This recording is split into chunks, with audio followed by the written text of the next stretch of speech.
వంట అండి. బెండకాయతో చేసేటటువంటి కర్రీ అండి ఇది. చాలా హెల్తీ రెసిపీ. సో, దీనికి కావాల్సినయి బెండకాయలు, నెక్స్ట్ ఈ పేస్ట్ వచ్చేసరికి ఉల్లిపాయలు, జీలకర్ర, అల్లం, కొబ్బరికాయ మొత్తం కలిపి పేస్ట్ చేసామండి. కరివేపాకు, మినపప్పు అండ్ ఆవాలు అండి. సో, ఫస్ట్ ఆయిల్ వేసుకోవాలి. మినపప్పు, ఆవాలు, ఆల్రెడీ జీలకర్ర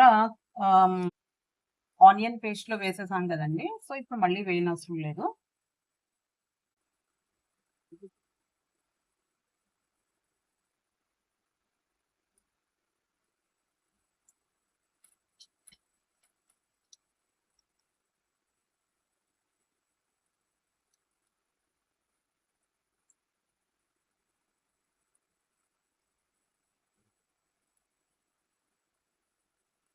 కరివేపాకు,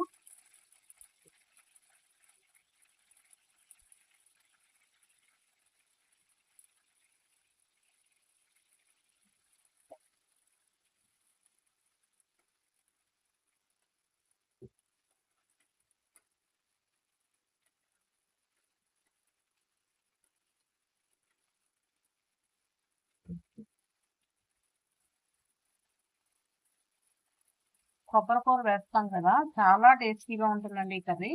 బెండకాయ ఇష్టపడినోళ్ళు కూడా చాలా ఇష్టంగా తింటారు. ఈవెన్ కిడ్స్ కూడా చాలా ఇష్టంగా తింటారండి.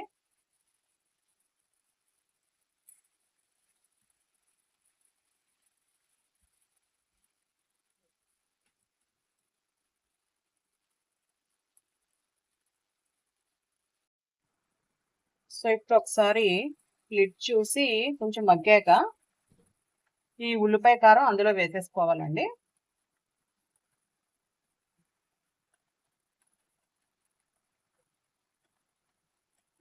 ఉల్లిపాయ, పచ్చిమిరపకాయ, అల్లం, కొబ్బరికాయ అండి. సో, ఇవన్నీ యాడ్ చేయడం వల్ల ఒకవేళ ఫ్రై కన్నా కూడా ఎక్కువొస్తుందనమాట. సో, ఎందువల్లంటే మనం ఉల్లిపాయ అవి వేసాం కదా!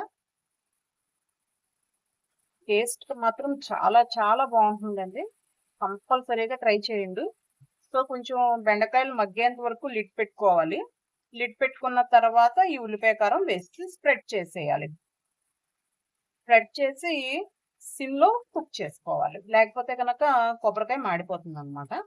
సో, ఇదంతా కూడా లిడ్ తీసేయాలండి. ఎందుకనంటే ఉల్లిపాయ వాసన బయటికి పోవాలి కదా! సో, అందువరకు. ఉల్లిపాయ వాసన పోయేంత వరకు లిడ్ తీసేసుకొని చూడాలండి. తర్వాత లిడ్ పెట్టేసుకొని కుక్ చేసుకోవాలి. సో, ఇంకా కుక్ అయిపోయింది. నేను ఫస్ట్ బెండకాయల్లో కొంచెం సాల్ట్ వేశాను. నెక్స్ట్ అల్లం కారంలో కూడా కొంచెం సాల్ట్ వేశాను. సో, ఇంకా ఏమైనా తక్కువైందేమో చెక్ చేసుకొని కలుపుకోవాలి. సో, అయిపోయిందండి. ఇది ఫైనల్ అవుట్‌పుట్ అండి. చాలా చాలా టేస్టీగా ఉండేటటువంటి బెండకాయ కర్రీ.